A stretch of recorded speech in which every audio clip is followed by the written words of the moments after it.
Hey everybody, this is Dr. Ogres, and this is part 7 of my Let's Play EVE Online. So today, I'm going to try to get into a little PvP combat. I have a shiny new Vexor thanks to a generous viewer's donation. I bought a bunch of these, and I fit this one out with about half of what was donated to me. So, if this shit goes up, it's actually quite a lot of ISK.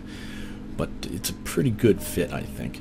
So let's go over that fit real quick, and then I'm going to start heading back into the low sec pocket and see if I can't get maybe a 1v1 cruiser match and find somebody that will actually do a 1v1 cruiser match. So let's take a fit. Look at the fit. First thing you might notice is there are no guns on this fit. What I fit instead are 2 medium and 2 light energy neutralizers.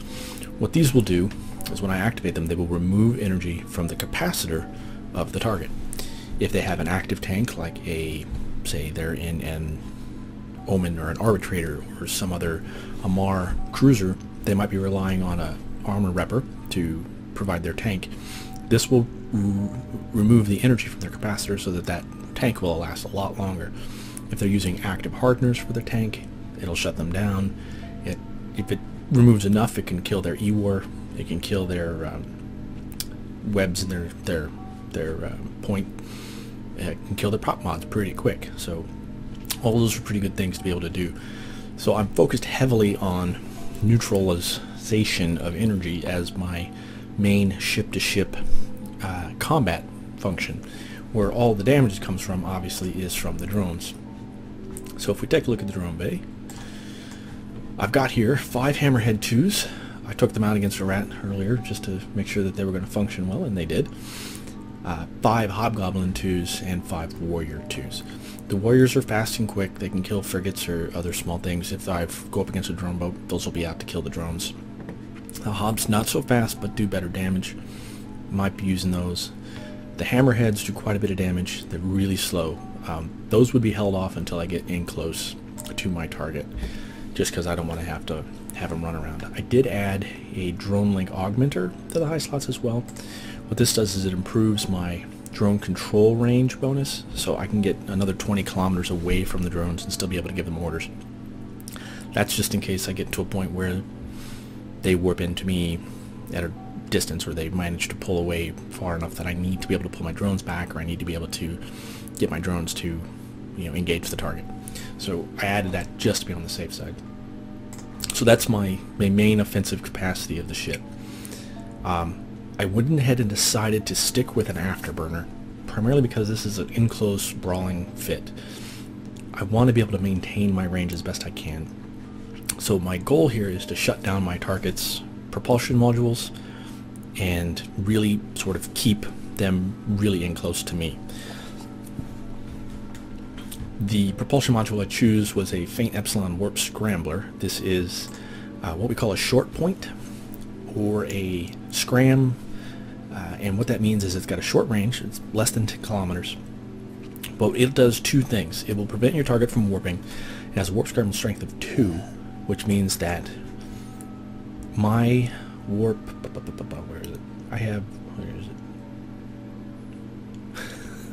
I can't find it in the fitting window, but every ship has a warp core strength. Usually it's 1.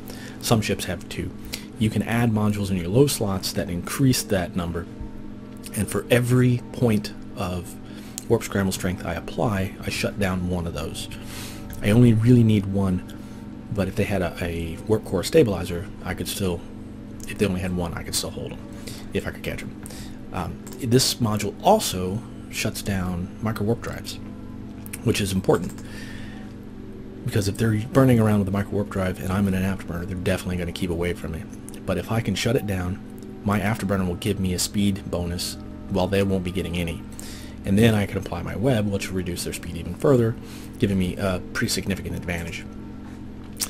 The fit in the low slots is similar to what we've seen before, the 1600 rolled tungsten, but I ditched the active repper.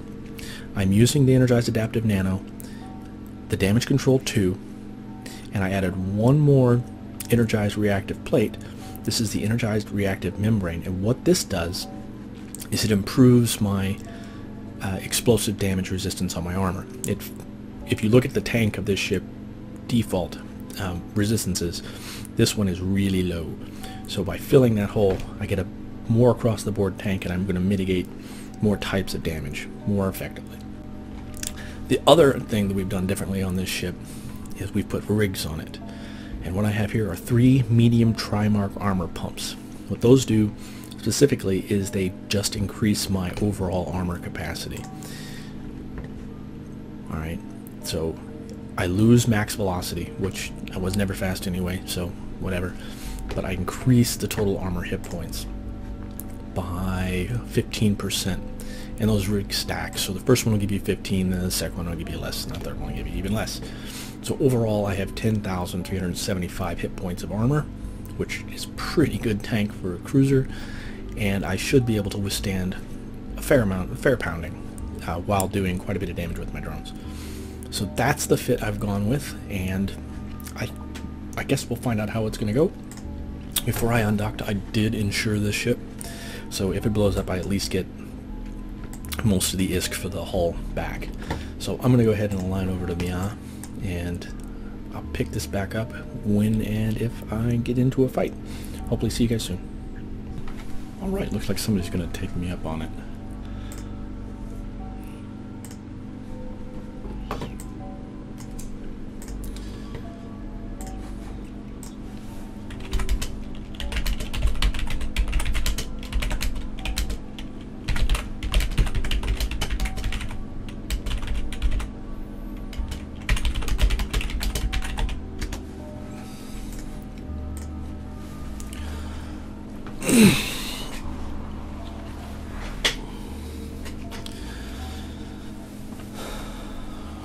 All right.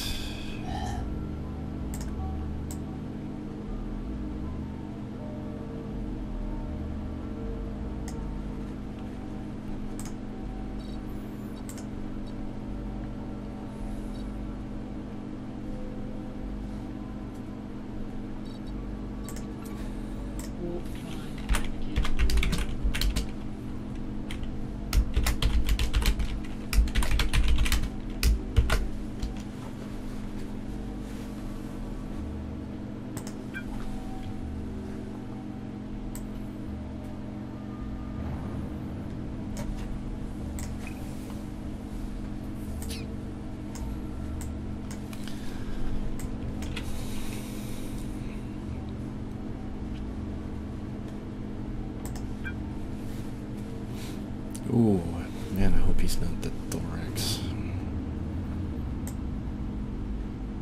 I could be in serious trouble if he's the thorax. Gonna be blaster fit. I'll need to stay at range.